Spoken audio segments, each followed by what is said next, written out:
देखिए आप गलत समझ रही हैं, हम लोग तो रिश्तेदार हैं, कुमार जी के रिश्तेदार हैं।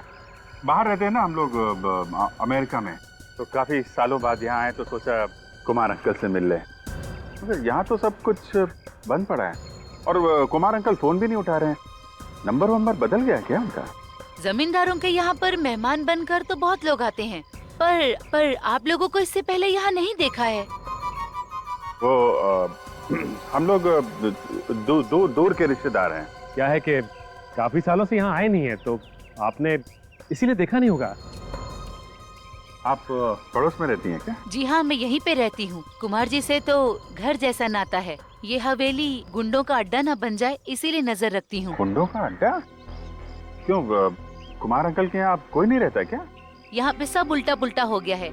अब कुमार जी का परिवार यहाँ पे नहीं रहता है, मुंबई में रहता है। कब से? 2005 से। क्यों है ऐसा क्या हो गया? कुमार अंकल हवेली छोड़ के मुंबई चले गए? उनका वो बड़ा बेटा है ना विक्रम, विक्रम ने क्या किया? वो घर संपत्ति के झगड़े में किसी रिश्तेदार को उसने चाकू मार दिया था। ये विक्रम भी ना, बेचारे कुमार अंकल कितना परेशान हुए होंगे। तो केस वेस बन गया होगा, पुलिस केस? नहीं, ऐसा कुछ नहीं हुआ। कुमार जी ने बात को दबा दिया और रातों रात घर छोड़ के चले गए। तब से इस हवेली में कोई आता नहीं है। उनका एक बेटा था ना, वो बा नाम। कौन? बलबीर? बलबीर। ये बलबीर भी मुंबई चला गया क्या? वो अकेले यहाँ कैसे रहता? वो अपने माता पिता के साथ चला गया। आप लोग इतनी दूर से आए, कोई फायदा नहीं हुआ। मुझे भी मंदिर जाना है, अब आप लोग भी जाइए। नमस्ते। Thank you.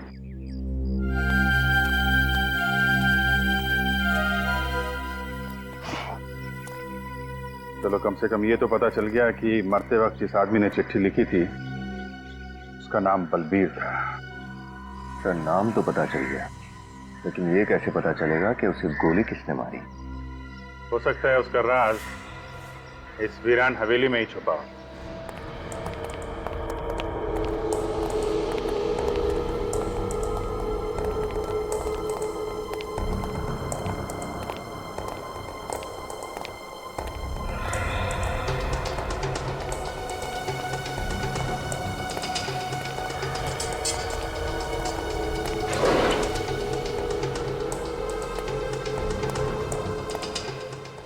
चेक करो, शायद कोई काम की चीज मिल जाए।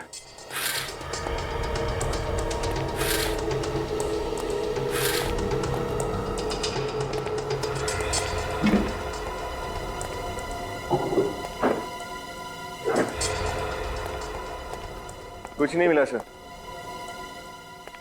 साहब। हाँ सचिन।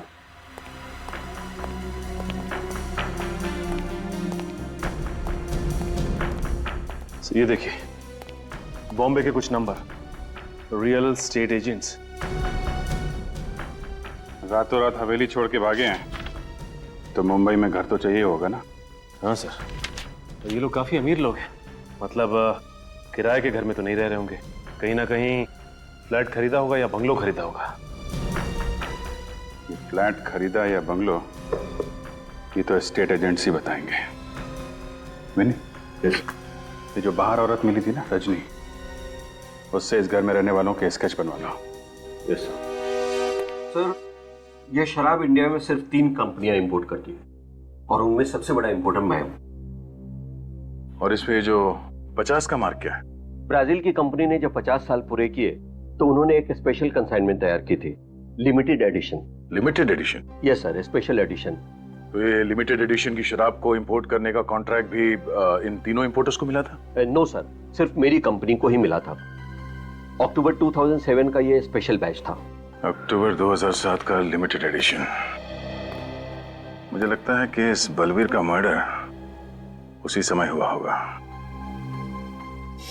मिस्टर उत्तम, हमें लगता है कि बलवीर का खून किसी शिप में हुआ था। क्योंकि आप ये शराब इंपोर्ट करते हैं तो आप इसे सप्लाई भी करते ही होंगे। 2007 का रिकॉर्ड चेक करके बता सकते हैं कि आपने 2007 में ये शराब किस किस को सप्लाई किया था? हाँ सर, मैं अभी बताता हूँ। प्लीज।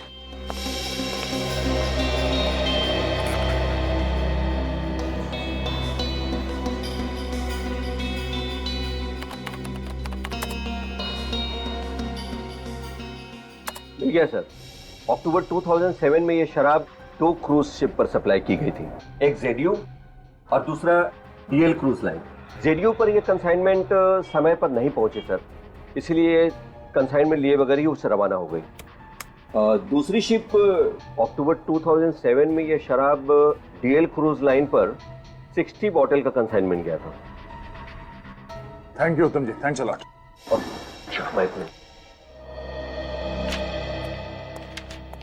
अरे नयन सुख, अरे जल्दी कर, तू मेरा असिस्टेंट होके भी आज तक तूने मुझे कोई सुख नहीं दिया रे। ऐसा क्यों बोल रहे हैं सर? अब तक तो सीआईडी भी नहीं आई। मेरे तो हाथ पांव ढीले पड़ रहे हैं सर, कहीं आपके साथ साथ मुझे भी ना अंदर कर दे। वो बंद रख कर ढूंढ जल्दी। प्रताप जी सर। सीआईडी। सर मैंने तो सिर्फ उनको मकान दिलाया था, बाकी मैं कुछ नहीं जानता सर। नहीं, घबराने की कोई बात नहीं है। अगर आप कुमार परिवार के बारे में कुछ भी खास जानते हैं तो बताइए। हाँ सर, है ना खास बात। इस पार्टी के अलावा आज तक किसी ने भी फुल पेमेंट देके प्रॉपर्टी नहीं खरीदी। पूरा पेमेंट कैश में? हाँ मैडम, बहुत अमीर आदमी थे पर पैसों के लिए झगड़ते थे। कोई भी साथ रहना नहीं चाहता था। मुझसे कहा कि 3 मकान ले लें, वो भी कैश पेमेंट, ब्लैक मनी। सोचिए उनके पास व्हाइट मनी कितनी होगी। 3 घरों का सौदा किया आपने, वो भी ब्लैक मनी। सॉरी सर, लेकिन मैं क्या करता, कुछ पार्टियां होती हैं ऐसी हैं सर। ये कितने साल पुरानी बात है? ये जून 2005 की मैडम। जून 2005, यानी 7 साल पुरानी। हाँ मैडम। फिर भी ऐसे स्पेशल क्लाइंट्स का चेहरा तो आपको याद होगा ही। हाँ मैडम, याद है ना। सर ये फाइल मिल गई। ये देखिए, ये उनके पासपोर्ट साइज फोटो भी हैं और उनके सिग्नेचर है इस पेपर पर। इसका मतलब हम लोग सही राह पर हैं। अच्छा, आपने कहा था कि 3 घरों का सौदा हुआ था, राइट? हाँ सर। सर एक तो उनके पिताजी ने लिया था, मिस्टर कुमार, और दूसरा उनके बड़े बेटे मिस्टर विक्रम, और तीसरा उनका मझला बेटा अभिमन्यु ने लिया था। और उनका सबसे छोटा बेटा बलबीर, उसने कोई घर नहीं खरीदा? हाँ सर, उसके पास पैसे नहीं थे इसलिए वो घर नहीं लिया, वो अपने पिताजी के साथ ही रहता था। Thank you. सब बलबीर के पास उतने पैसे नहीं थे कि वो घर खरीद सके या कोई घर किराए पे ले। फिर उसे मारकर उसके बड़े भाइयों को क्या फायदा होता? इसका जवाब तो वो 2 भाई लोग ही दे सकते हैं पूर्वी। पर सर उससे पूछेंगे कैसे? 7 साल हो चुके इस बात को, पता नहीं वह वक्त कहाँ होंगे। उन्होंने मुंबई महानगरी में घर खरीदे थे, और एक बार जो मुंबई में बस गया वो जल्दी कहीं और नहीं बस सकता। इस एड्रेस पर चल के देखते हैं, शायद वो आज भी इसी शहर में हो। डीएल क्रूज लाइनर हमारी ही कंपनी की क्रूज लाइनर थी। हाँ सर, शिप पुरानी हो गई थी, इसलिए 2009 में उसे शिप ब्रेकिंग के लिए शिपयार्ड में भेज दिया गया। और आप जिस सफर के बारे में जानना चाहते हैं वो 3 अक्टूबर 2007 में हुआ था। सर मेरा यकीन मानिए उस शिप पर कोई मर्डर नहीं हुआ था। आप हमारा यकीन कीजिए कि उस शिप में एक आदमी का मर्डर हुआ था। सर मैं यहाँ 9 साल से काम कर रहा हूँ और मेरे जहाज पर कोई मर्डर हो और मुझे पता ना हो, ऐसा तो हो नहीं सकता। 3 अक्टूबर 2007 उस जहाज में जितने भी लोग थे स्टाफ में, उनका नाम तो याद होगा ना आपको? बुलाइए उन्हें जल्दी। जी सर। सुरेश, तुम और राहुल मेरे कैबिन में आओ। पैसेंजर लिस्ट चाहिए हमें। जी सर।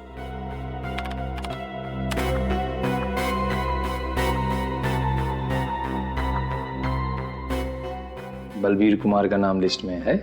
हाँ सर, पर वो। हाँ सर। सर ये है राहुल और ये सुरेश। 3 अक्टूबर 2007 के दिन डीएल क्रूज पर ये दोनों ही थे। यस सर, उस जहाज के हर सफर का हिस्सा रहे हैं हम। पर प्रॉब्लम क्या है सर? प्रॉब्लम क्या है हम बताते हैं आपको। उस जहाज पे बलबीर नाम के एक पैसेंजर का खून हुआ था। खून? पर हमें तो वहां पर कोई लाश नहीं मिली सर। चलिए मान लिया कि आपको कोई लाश नहीं मिली, लेकिन एक बात तो तय है, ये आपकी शिप से एक पैसेंजर गायब हुआ था।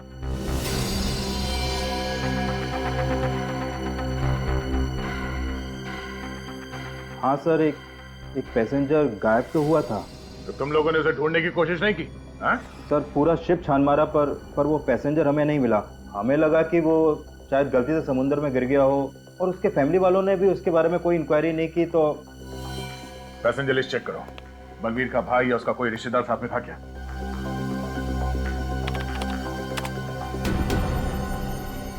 नहीं सर, वो अकेला था। इसका मतलब यही हो सकता है कि बलबीर का भाई गलत नाम से एक झूठी पहचान पर सफर कर रहा था। हमें यहाँ बुलाने की वजह क्या है?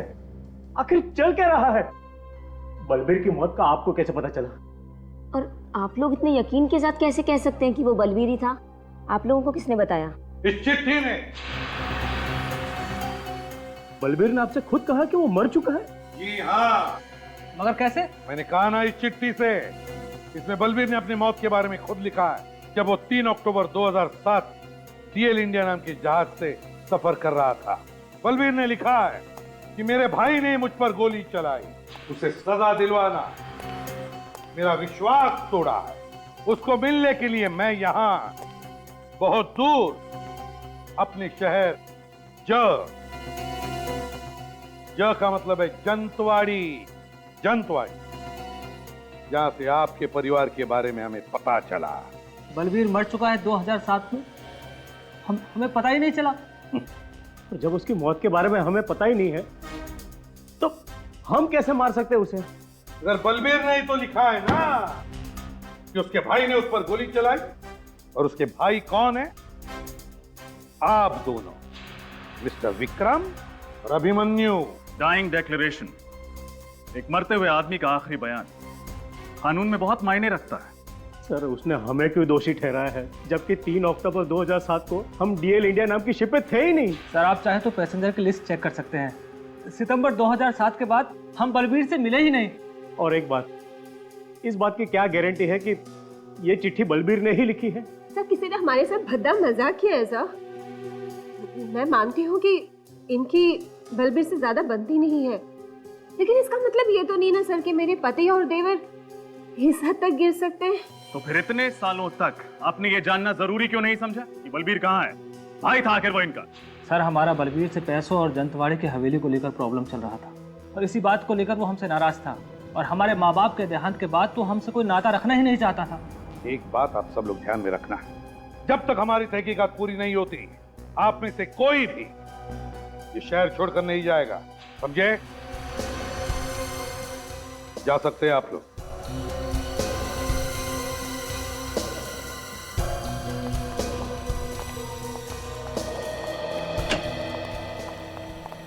सर, डीएल इंडिया से ट्रैवल कर रहे हैं सभी लोगों की डिटेल्स मिल गई है सर। बाकी लोगों को तो पता चल गया है, लेकिन एक प्रत्युषा नाम की लड़की है जो गलत नाम से ट्रैवल कर रही थी, और तो और जो एड्रेस दिया था उसने वो भी गलत है सर। प्रत्युषा, तो हो सकता है ये लड़की उस भाई के साथ मिली हुई हो उस खून में, और ये भाई गलत नाम पे ट्रैवल कर रहा हो। लेकिन सर, पैसेंजर लिस्ट में बाकी जितने भी यात्री हैं उनके नाम और एड्रेस मैच करते हैं। मतलब सर, बलबीर के दोनों भाई सच बोल रहे थे? हाँ, बलबीर के दोनों भाई सच बोल रहे थे।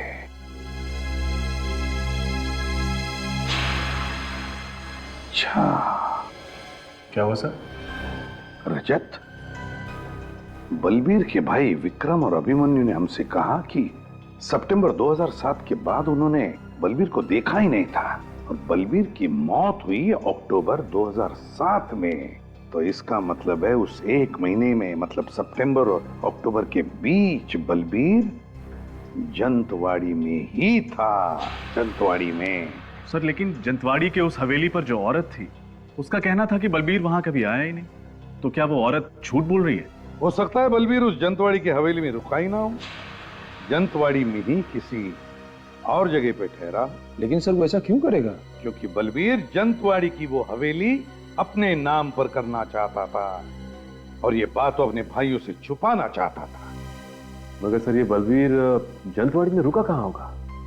वो तो हम पता लगा ही लेंगे सचिन, पता लगा ही लेंगे, लेकिन उससे पहले ये पता लगाना चाहिए कि ये बलबीर जंतवाड़ी में किस वकील से मिला था।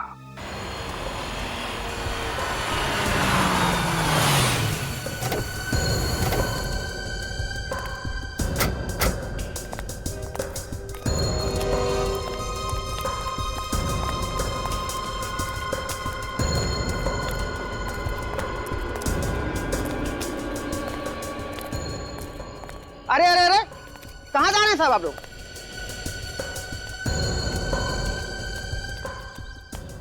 कहाँ जा रहे साहब आप? वो संजीव साहब से मिलना था। आप लोग कौन है? सीआईडी मुंबई। सीआईडी? आप ही लोगों से मिलने गए हो साहब? वो क्या? मगर हमने तो उनसे कहा था कि हम यहाँ घर पे आ रहे हैं उनसे मिलने के लिए। पता नहीं साहब। लेकिन हमसे मिलने कहाँ गए, कुछ तो बताया होगा तुम्हें। माल रोड गए साहब। वो मॉल रोड? मॉल रोड पे क्यों? 15 मिनट पहले एक आदमी आया था साहब, उसने बोला कि माल रोड में सीआईडी आपका इंतजार कर रही है, और साहब उसी के साथ चले गए। वो समझदार आदमी किसी की बातों में कैसे आ गया? तुमने इस आदमी को पहले कभी देखा था? उसको साहब मैंने जंतवाड़ी में कई बार देखा साहब। कैसे दिखने में कैसा ही? सर वो सांवला सा और 5-5.5 फुट लंबा होगा साहब। और रंग बिरंगी टोपी पहना हुआ था और मुंह में पान चपाया हुआ था साहब। वो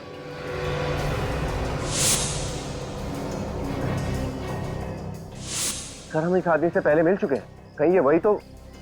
कैसे गए वो लोग? वो जो आदमी आया हुआ था साहब, उसी के गाड़ी से गए। कौन सी गाड़ी, किस रंग की गाड़ी? सफेद रंग की बैन थी साहब। संजीव की जान को खतरा है, चलो। ये Manik, you can do it, come on, run. Yes, come fast. Yes, मैं जीता, मैं फर्स्ट आया। थक गए यार, चल कुछ और गेम खेलते हैं। फुटबॉल खेलें? नहीं यार, कुछ बैठने वाला गेम खेलते हैं। अंताक्षरी? नहीं।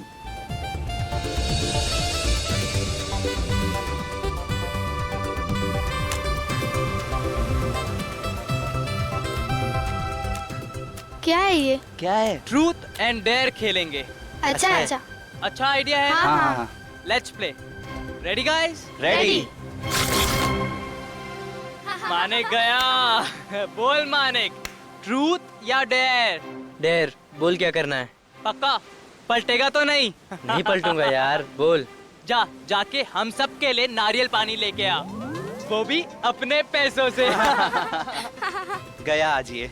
देख लूंगा यार, तेरी बारी आने दे। 5 स्टार होटल में पार्टी लूंगा। जा। रोहन बोल ठाकुर, सच बोलेगा या करतब दिखाएगा? सच बोलूं और तेरे सामने? हम तो करतब दिखाएंगे। चल ठीक है, फिर जा उस समंदर में जाके डुबकी मार, वो भी 5 मिनट तक। देख अमित, तुझे पता है ना कि मैं तैर नहीं पाता हूँ। तो मैंने कब बोला तुझे तैरने को? मैं तो बोल रहा हूँ जाके डुबकी लगा। 5 मिनट कैसे रह पाएगा वो? Be fair. चल ठीक है, तेरे लिए 2 मिनट, इतना तो कर सकता है ना डरपोक? देख अमित, मैं डरपोक नहीं हूँ। हाँ, मैं तो कहता हूँ तू जागृति की चूड़ियाँ पहन ले। देख अमित, चुप हो जा, वरना क्या करेगा? है चुप हो जा तू। क्या करेगा तू? क्या करेगा बताना। क्या करेगा? अरे मार दूंगा तुझको, मैं बोल रहा हूँ। अरे रोहन रुक जा, उसमें कुछ है। दिखा, इसको खोल के देखते हैं।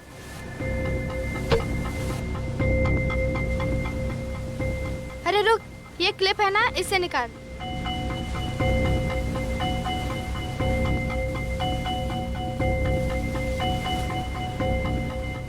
Thank you.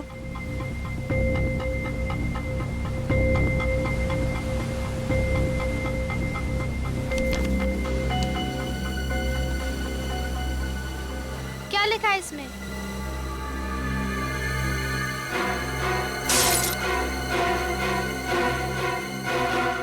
मेरे भाई ने मुझे गोली मार दी है और मैं मर रहा हूं। उसे इसकी सजा मिलनी चाहिए, उसने मेरा भरोसा तोड़ा है। मैं उससे मिलने इतनी दूर अपने शहर जा।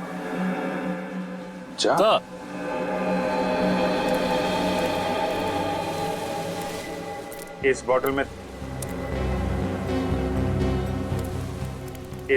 थी ये चिट्ठी? जी सर। और तुमने इसे तोड़ दिया? सर वो चिट्ठी पढ़ते वक्त हाथ से छूट गई, सॉरी सर। खून तो हुआ है, कब हुआ है, कहाँ हुआ है, ये पता नहीं चल रहा है। और सर किसका? सिर्फ एक चिट्ठी और इस टूटी हुई बोतल से कैसे पता लगाएंगे? सर सिर्फ इतना ही लिखा है कि उसके भाई ने उसे मारा है। उसका भाई कहाँ है, कौन है उसका भाई, कुछ भी नहीं लिखा है। और लिखते लिखते वो अटक गया, यानी कि उसकी सांस अटक गई होगी। नहीं पूर्वी, सांस नहीं अटकी होगी। नहीं तो वो चिट्ठी को बोतल में डाल के समुद्र में कैसे फेंक पाता? जरूर कुछ और हुआ होगा, कुछ अचानक। शायद वो खूनी वापस आ गया हो और हड़बड़ी में आके उसने सेंटेंस को आधा छोड़ दिया, चिट्ठी को बोतल में डाला और समुद्र में फेंक दिया। मगर एक बात पक्की है, ये बॉटल उस आदमी ने ये बोतल समंदर के बीच में ही फेंकी होगी, शायद किसी टापू से या शिप से। ये आदमी आया कहां से था, इस पे लिखा है ना, मैं उससे मिलने इतनी दूर अपने शहर जा से आया। जा से क्या आ सकता है? JA Jamshedpur, sir Jabalpur, Jammu, Jaipur. जा से जापान। बेटी, इस केस की तह तक जाना ही पड़ेगा। हाँ सर, लेकिन कैसे? न खूनी का पता है, न मरने वाले की पहचान। हमारे पास तो कोई लाश भी नहीं है, बल्कि हमें तो ये भी नहीं पता है कि ये बोतल कितने साल पहले फेंकी गई थी। मानता हूं रजत, मामला मुश्किल है, मगर जरा सोचो, जिस आदमी ने मरते मरते न्याय के लिए इतनी कोशिश की है, देर से सही लेकिन उसे न्याय तो मिलना ही चाहिए।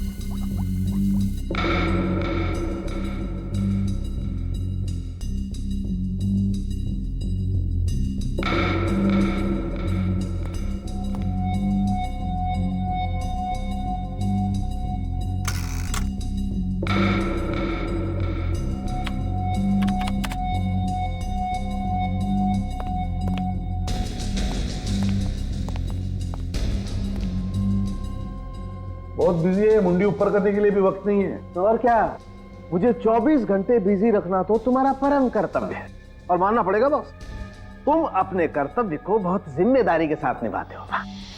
मेरी तारीफ कर रहा है या? तारीफ बॉस, 100% तारीफ। तो फिर बता, क्या पता चला? इस बार ज्यादा कुछ पता नहीं चला बॉस। हथियार डाल दिया ना सालों की? अरे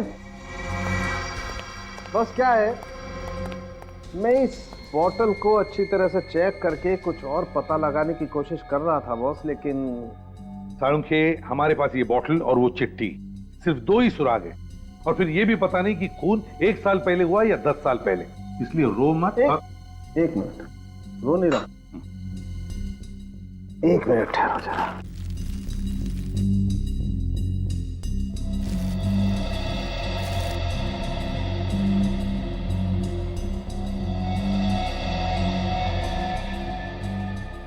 ये देख रहे हो?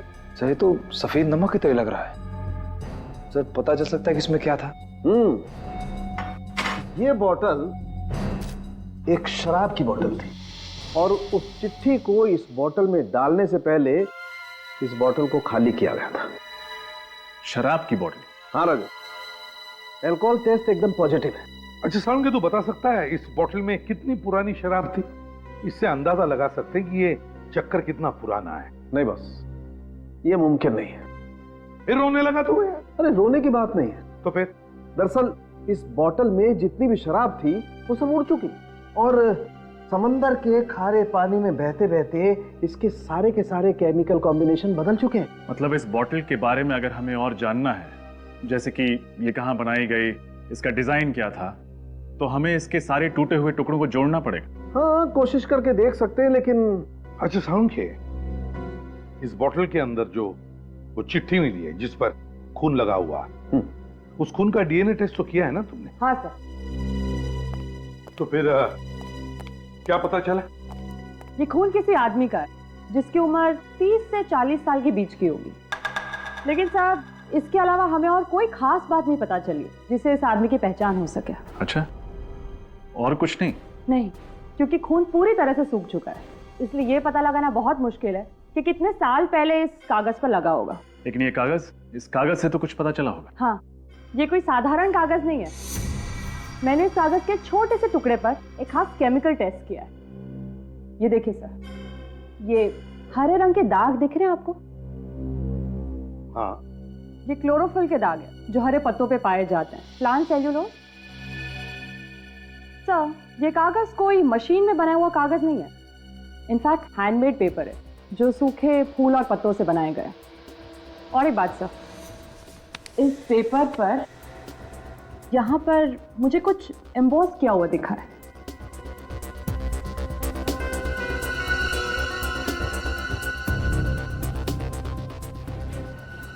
ये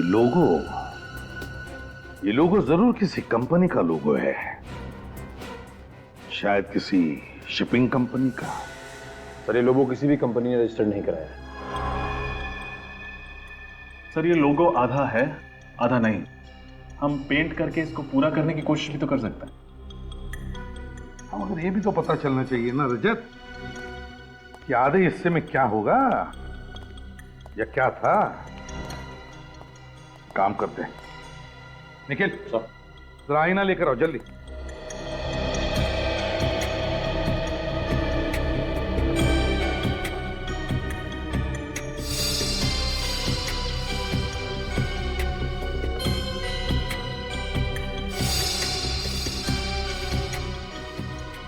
ये देखो सर रिफ्लेक्शन में तो साफ दिख रहा है बी अक्षर, कैपिटल बी।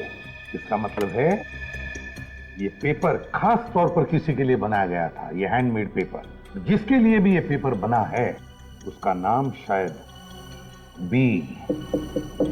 बी से शुरू होता है। लेकिन सर इस अक्षर बी से ये कैसे पता चलेगा कि मरने वाले का नाम क्या था? सचिन, अगर ये पता चल जाए ना कि इस पेपर के बनने में किन किन फूल और पत्तों का इस्तेमाल हुआ तो उस आदमी को भी हम ढूंढ निकालेंगे। सर फूल पत्तों की खास जानकारी तो एक बॉटनिस्ट को ही होगी। बॉटनिस्ट? मिस्टर अभिजीत, आपकी ये फोरेंसिक रिपोर्ट 100% सही है। ये पेपर वनस्पति के अलग अलग भाग से बनाया है, जैसे कि फूल, पत्ते, घास और पेड़ की शाखाओं को सुखाकर बनाया गया है। सर ये तो बहुत कॉम्प्लिकेटेड रेसिपी है। किस चीज का कितना भाग है ये कैसे पता चलेगा? अगर आप चाहे तो इस पेपर के मैं सारे भाग, सारे कंपोनेंट अलग करके आपको दे सकता हूँ, लेकिन पहले मुझे पता तो चले कि आप एग्जैक्टली जानना क्या चाहते हैं। जानना तो हमें ये है सत्कार जी कि जिस आदमी ने ये नोट लिखा है वो कौन था और रहता कहाँ था। अब ये मैं कैसे बता सकता हूँ? ठीक है, फिर आप ये बता दीजिए ये जो पेपर जिन फूल और पत्तों से बना है वो कहाँ पाए जाते हैं? सर इसके लिए मुझे थोड़ा वक्त चाहिए, कुछ टेस्ट करने पड़ेंगे और टेस्ट के वक्त शायद ये नोट खराब हो सकता है। नहीं, आप उसकी चिंता मत कीजिए, इसका फॉरेंसिक एग्जामिनेशन हो चुका है।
पेपर के अंदर सूखी हुई पत्ती, ऐसा ही एक स्पेसिमेन मेरे पास भी है।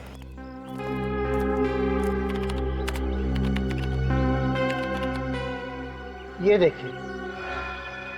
सर ये दोनों पत्ते तो एक जैसे हैं। ये कैसे पता चलेगा कि ये कौन से पेड़ के हैं? ये देवदार पेड़ के पत्ते हैं। देवदार?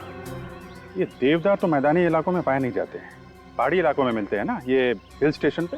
जी सर, 1800 से 3000 मीटर की ऊंचाई पर ये देवदार के घने जंगल होते हैं। सर मतलब विक्टिम बी पहाड़ी इलाकों में रहने वाला था? हिमाचल प्रदेश या उत्तराखंड का हो सकता है।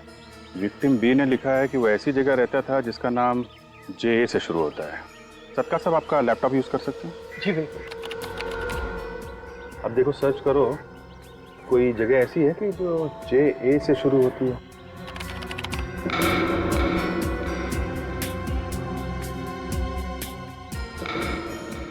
सर उत्तराखंड में तो ऐसी कोई जगह नहीं है। हिमाचल प्रदेश देखो।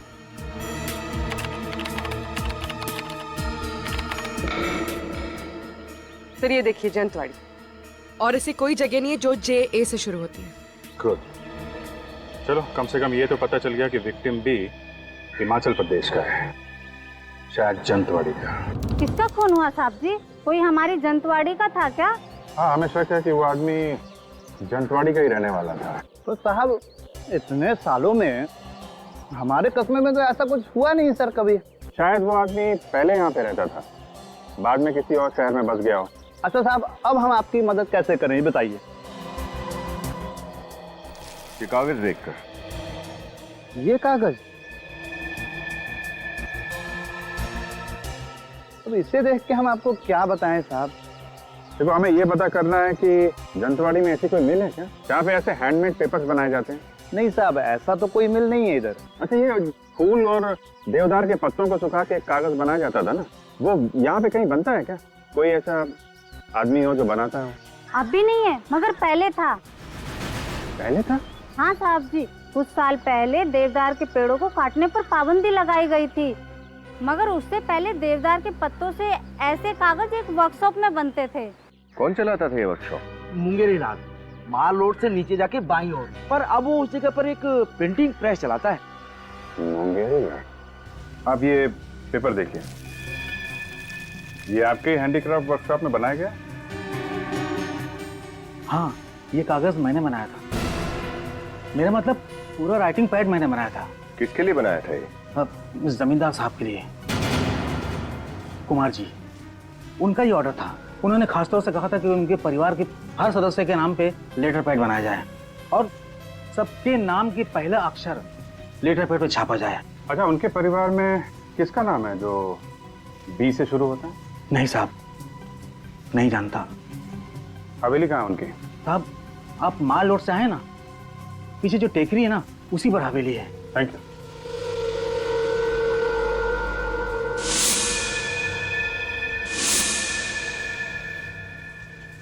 हेलो, CID के लोग आए थे यहाँ पे।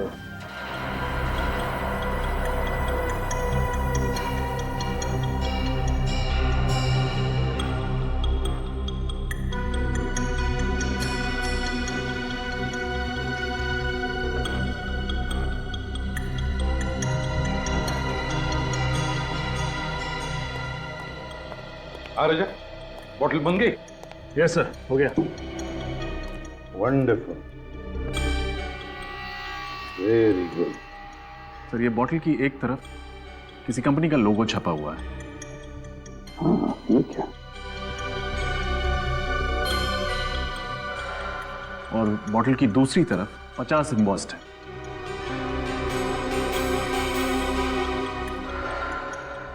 हाँ, 50 साल गोल्डन जुबली सेलिब्रेशन। हो सकता है स्पेशल एडिशन के लिए कोई खास बॉटल बनाई हो। हाँ, हो सकता है। एक काम करो, इंटरनेट से पता लगाओ ये लोगो किस शराब बनाने वाली कंपनी का है।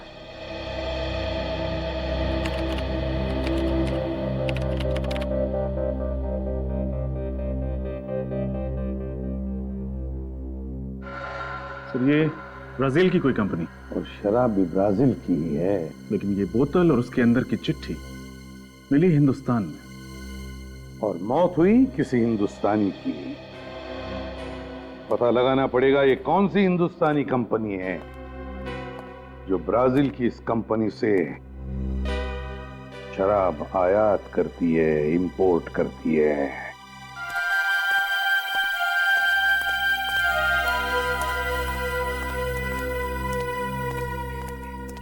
हवेली का हाल तो बड़ा बुरा है। देख के लगता है यहाँ पे सालों से कोई नहीं आया होगा। हाँ सर, वहां हवेली का गेट भी टूटा हुआ था। और ये देखिए, ये ताला, इस पे भी जंग लगी हुई है।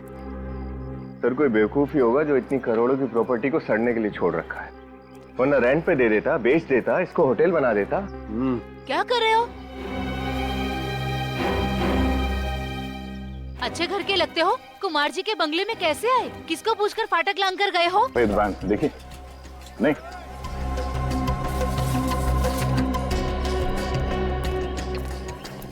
देखिए, आपने किसी ऐसे आदमी को देखा है जिसका रंग सांवला सा है, कद करीब 5-5.5 फीट इंच, और सर पर रंग बिरंगी टोपी पहनता है जिस पर हाथ की कारीगरी हुई है, सांवला सा है, अक्सर पान चबाता हुआ यहीं मार्केट में घूमता रहता है और शायद उसके पास सफेद कलर की वैन है। शायद आप मंगू की बात कर रहे हैं। मंगू? जी हाँ, वही। एक नंबर का छटा हुआ बदमाश है वो। मॉल रोड पर अपना अड्डा जमा कर बैठा रहता है। आपने उसे देखा है क्या अभी? अभी हाँ, वो अपनी गाड़ी में इधर से ही गया है, उस तरफ। Thank you sir. जिस औरत ने उस आदमी को देखा उसका नाम मंगू है, अभी ऊपर की तरफ गया है। चलो। बचाओ बचाओ, हेल्प हेल्प। अब तू रोएगा और मैं हंसूंगा। चुप। अरे छोड़ दो मुझे, छोड़ दो मुझे। अरे मैंने तुम्हारा क्या बिगाड़ा था? छोड़ दो मुझे। किसके लिए छोड़ दूं? हैं? अरे मेरी बात सुनो, तुम्हें जरूर कोई गलतफहमी हुई है भाई। छोड़ दो मुझे। किसके लिए छोड़ दूं? छोड़ दो मुझे। किसके लिए छोड़ दूं? अरे छोड़ दो मुझे। वकील बाबू, मुझे जाने दो प्लीज, मुझे जाने दो। मैंने तुम्हारा क्या बिगाड़ा है? प्लीज मुझे जाने दो। क्या है ना वकील साहब कि अगर आप जिंदा रहे तो बलबीर के बारे में सीआईडी को सब पता चल जाएगा। अब बलबीर का राज छुपाने के लिए हम मोटा पैसा लिए। क्या है वकील बाबू, आपकी जबान तो बंद होती नहीं है वकील साहब। मरना तो पड़ेगा ही ना आपको। देखो मैंने तुम्हारा क्या बिगाड़ा? तू मुझे क्यों मारना चाहते हो? मैंने तुम्हारा क्या बिगाड़ा? देखो मुझे जाने दो मुझे, प्लीज मुझे जाने दो। मुझे मत मारो।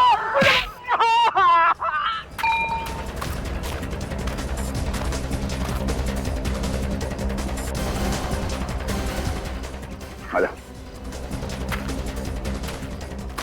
बहुत जासूसी कर ली मंगू, तेरी जगह यहाँ इस जन्नत में नहीं है, समझा?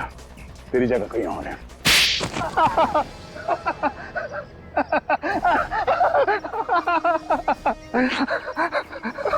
जो कुछ बताएगा सच सच बताना, वरना। साहब मुझे सिर्फ इंफॉर्मेशन देने के पैसे मिलते हैं साहब। जमींदार साहब के बेटे बलबीर के विषय में कोई भी पूछताछ करता है, बस मैं उन्हें एक फोन लगा देता हूँ सर। किसको बताता था? अब एक औरत है, मैंने उसे देखा नहीं है सर। औरत? तो संजीव जी सर। आपके मुताबिक बलबीर का झगड़ा उनके भाइयों से था? हाँ सर, खानदानी हवेली को लेकर भाइयों में खूब झगड़ा हो रहा था सर। तो बलबीर आपके पास यहाँ आया क्यों? बलबीर के माता पिता के गुजर जाने के बाद वो अपने भाइयों से छुपकर मुंबई से भाग निकला, खानदानी हवेली पर अपना अधिकार जमाने के लिए। उसे यकीन था सर कि उसके भाई आसानी से मानेंगे नहीं और उसके पेपर को कोर्ट में चैलेंज करेंगे। मगर ये औरत कौन है, बलबीर ने कभी बताया? नहीं सर। सर ये बलबीर अचानक यहाँ से भागकर मुंबई क्यों चला गया? हाँ, वो हवेली लेने आया था तो फिर यहाँ से भागा क्यों? पर हाँ सर, उस दिन जाने से पहले। सॉरी, मुझे आने में थोड़ी देर हो गई। कितनी देर लगा दी? मालूम है कोर्ट पहुंचना बहुत जरूरी है। अभी से कोई जरूरत नहीं है एडवोकेट साहब। क्यों? हवेली नहीं चाहिए क्या? नहीं, हवेली तो मुझे चाहिए और हवेली मुझे ही मिलने वाली है। मुझे ही मिलेगी? हाँ, पता नहीं कैसे मेरे भाइयों को पता चल गया कि मैं जंतवाड़ी आया हूँ। आज सुबह ही भैया के घर से फोन आया था, मुझे मुंबई वापस बुलाया और कहा कि हवेली मुझे दे दी जाएगी, उन्हें कुछ नहीं चाहिए। बलबीर ने कहा कि भैया के घर से फोन था। जी। किसने फोन किया बताया? नहीं सर, नाम तो नहीं बताया। ये केस तो फिर से उलझ गया सर। किसका फोन आया था ये तो हमें पता ही नहीं, और बलबीर यहाँ से सीधा जहाज पर गया, लेकिन उसका भाई तो कभी जहाज पर गया ही नहीं।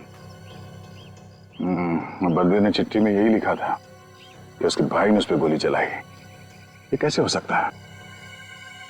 सर उस जहाज पर वो लेडी पैसेंजर भी जो नकली नाम लेकर घूम रही थी, और उसका कैबिन ठीक बलबीर के कैबिन के सामने था। प्रत्युषा, उसका नाम प्रत्युषा है। हाँ सर, हो सकता है कि उसी औरत ने बलबीर को पटाकर उस जहाज पर बुलाया हो, लेकिन सर उस औरत को ढूंढेंगे कैसे?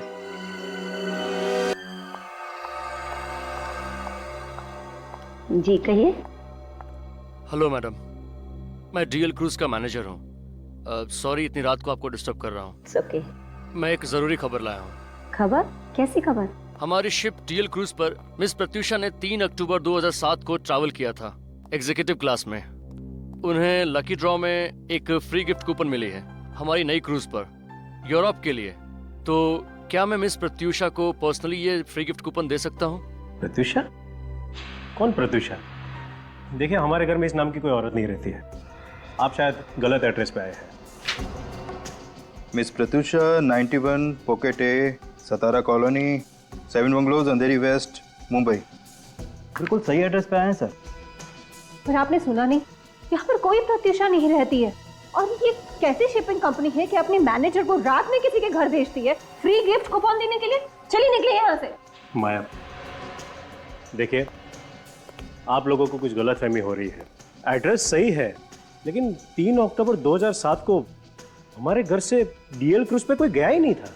और ये प्रत्यूषा नाम भी हम पहली बार ही सुन रहे हैं। तो क्या हम झूठ बोल रहे हैं? हम पवई से इतनी दूर आपको फ्री ट्रिप देने आए हैं। हमारे पास इंफॉर्मेशन बिल्कुल सही है। हमारे पास सारे पैसेंजर्स की लिस्ट है, ये देखिए।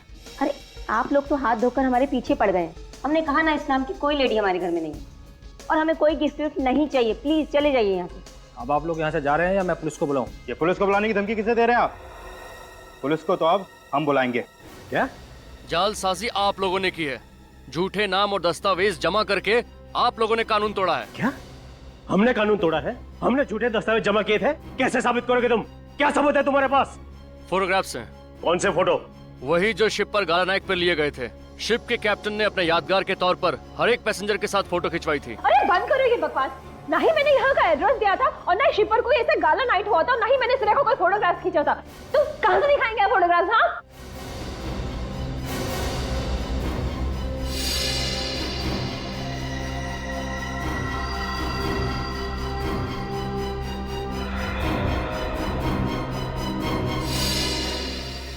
माया, क्या कहा तुमने? तुम्हें कैसे पता चला कि उस दिन क्रूज पर कोई गाला नाइट हुई नहीं थी और प्रत्यूषा ने कोई फोटो नहीं खिंचवाई थी? क्योंकि ये उसी शिप में थी।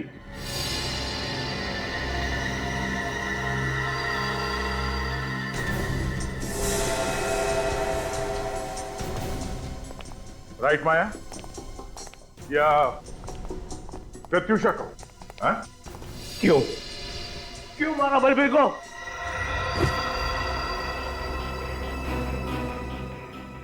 आपके लिए,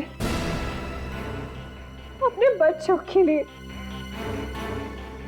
इन्होंने तो अपने हिस्से में मिली हुई सारी जायदाद जुए में हार दी। बिजनेस में भारी लॉस हो रहा था। इनका बिजनेस तो किसी भी दिन बंद हो सकता था। पूछिए इनसे। हम लोग जयंती और अभिमन्यु की तरह सुखी नहीं थे। हालात बिगड़ते जा रहे थे। हवेली को बेचकर जो पैसे मिलते ना, उससे हमारा सारा कर्जा उतर जाता। मगर ये बलबीर हवेली पर कब्जा करके बैठा हुआ था और ये इन्होंने भी तय कर रखा था कि हम हवेली में से अपना हिस्सा नहीं लेंगे, सब कुछ बलबीर को दे देंगे। मगर मुझे ये मंजूर नहीं था। इसलिए तुमने बलबीर पर नजर रखना शुरू कर दिया? हाँ, जब मुझे पता चला कि वो जंतवाड़ी पहुंच चुका है अपनी हवेली पे कब्जा जमाने के लिए, तो मुझे ये कदम उठाना पड़ा। उस वक्त विक्रम भी काम के सिलसिले से सिंगापुर गए हुए थे। और फिर तुम्हें साजिश रचने का पूरा मौका मिल गया। हाँ, मैंने मौके का फायदा उठाकर उसे फोन किया और उसे कहा कि उसके भाई उसे एनओसी देने के लिए तैयार है। पर तुम दोनों शिप पर कैसे पहुंचे? मैंने उसे कहा कि जब हमारे भी सारे गिले शिकवे खत्म हो चुके हैं, तो क्यों ना पूरा परिवार एक साथ क्रूज पर सेलिब्रेट करे। और मैंने उसे वादा भी किया कि वहां पर मैं उसे एनओसी पेपर्स दे दूंगी। भाभी, आपने तो कहा था कि सारे गिले शिकवे दूर हो गए हैं। फिर मेरे आने की खबर भैया से क्यों छुपाई गई? अरे मैं उन्हें सरप्राइज देना चाहती हूँ। जल्दी करो, वो दोनों डेक पर पहुंच चुके हैं। Come on. अच्छा, और वो एनओसी पेपर्स? वो मैंने अपने साथ ले लिया है, दोनों भाइयों के सामने दूंगी। चलेगा? हाँ, अब चलो। एक मिनट, मैं भी अपने डॉक्यूमेंट्स ले लेता हूँ।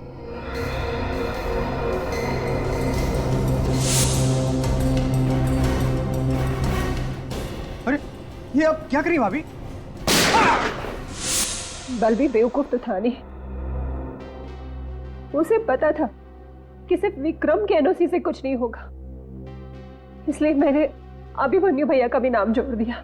एनओसी और अपने भैया से मिलने की खुशी में बलबीर तुम्हारे झांसे में आ गया और तुमने उसे गोली मार दी। लेकिन बलबीर ने तो उस चिट्ठी पर लिखा था कि उसे उसके भाई ने मारा है। गोली चलाते वक्त मैंने उसे कहा था कि उसका भाई उससे नफरत करता है, तुम उसके रास्ते के कांटे हो, वो नहीं चाहते कि तुम जिंदा रहो।